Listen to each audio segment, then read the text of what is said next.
Most people believe that exercise is always a good thing, that the harder you train, the more benefits you get. More sweat means more progress. More effort means better results. That idea has been repeated for so long that it feels unquestionable, almost like a rule of nature. But for a lot of people, exercise has quietly turned into something very different. Instead of feeling energized, they feel drained. Instead of feeling calm, they feel wired. Instead of feeling lighter, they feel hungrier, sorer, and sometimes even heavier.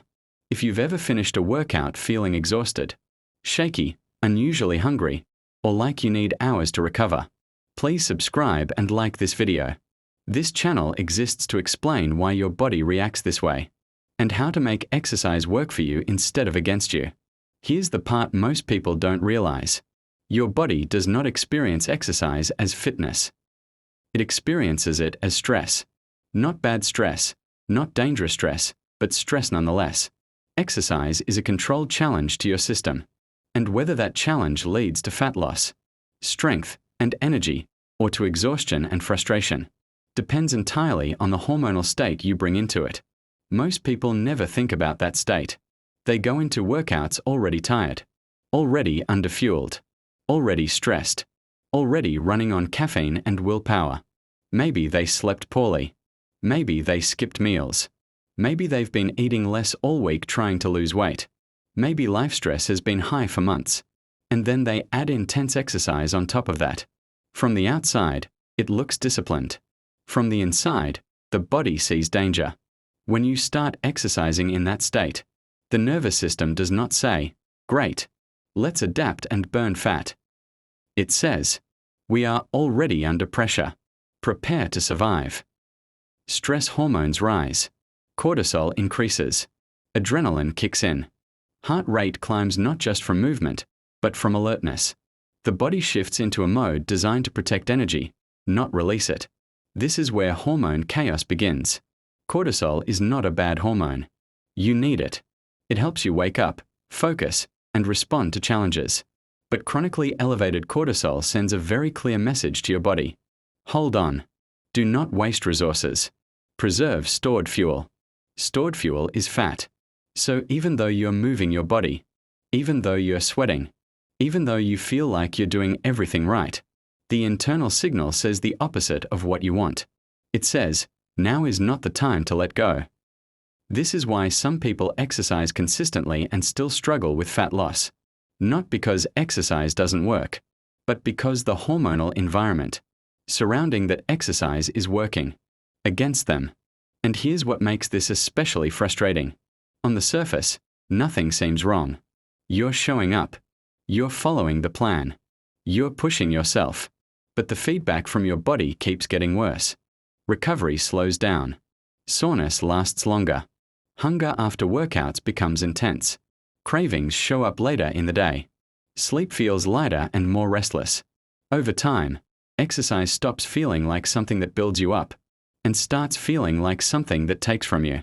This is not a motivation problem. It's not an effort problem. And it's definitely not a character flaw. It's a context problem. Your body needs context to decide how to respond to exercise. It needs to know whether this workout is a signal of strength and adaptation, or a signal of scarcity and threat. And that decision is made before the workout even begins, before the first step, before the first rep, before your heart rate rises. If you skip that preparation, exercise can quietly push hormones in the wrong direction. Fat-storing signals stay elevated. Stress hormones stay high. And the benefits you're chasing never fully arrive. The good news is this. You don't need to quit exercising. You don't need extreme workouts. And you don't need to train harder. You simply need to change what happens before you exercise. So your body interprets movement as a positive signal instead of a threat. And once you understand that, everything about exercise starts to make sense. Now let's talk about the mistake that causes most of this problem. The one almost nobody connects to hormones. Training in a depleted state.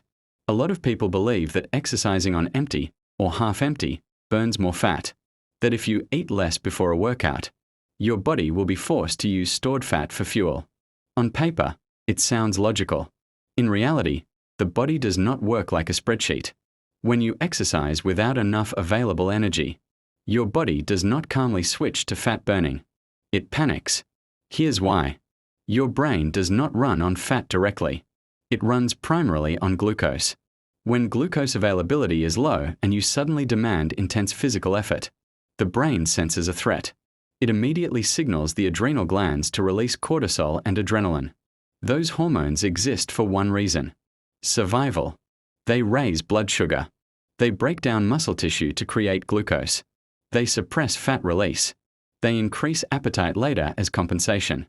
And they tell your body that energy is scarce and unpredictable. So instead of burning fat smoothly, your system flips into emergency mode. This is why some people feel shaky during workouts, why others feel dizzy, why some feel strong for 20 minutes and then completely crash. The body is borrowing energy at a high hormonal cost. And that cost shows up later. Later that day, hunger feels intense and urgent. Not emotional hunger. Physical hunger. Cravings become louder. Sleep can become restless. The next workout feels harder than it should. Over time, the body learns something. Exercise equals danger. So it adapts by becoming more efficient at conserving energy. Metabolism slows. Recovery slows. Fat loss becomes harder, even with more effort.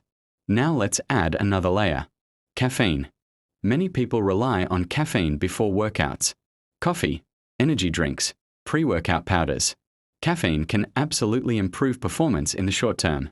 But when combined with low fuel and high stress, it amplifies the stress response. Caffeine pushes adrenaline higher. It masks fatigue. It allows you to override warning signals. But hormones don't forget. You may finish the workout feeling accomplished. But hormonally, the bill comes due later. Elevated cortisol stays elevated. Blood sugar regulation worsens. Appetite rebounds. This is why some people feel like they lose control with food later in the day. It's not a lack of discipline. It's delayed compensation. The body is simply trying to restore balance after being pushed too far in the wrong context. Another overlooked factor is timing. Exercising very early in the morning, right after waking, can be beneficial for some people. But for others, especially those already under stress, it stacks stress on top of stress. Cortisol is naturally highest in the morning. Adding intense exercise before the body has fully stabilized can push cortisol even higher. Again, the message is not adaptation. The message is emergency. This doesn't mean morning exercise is bad. It means preparation matters.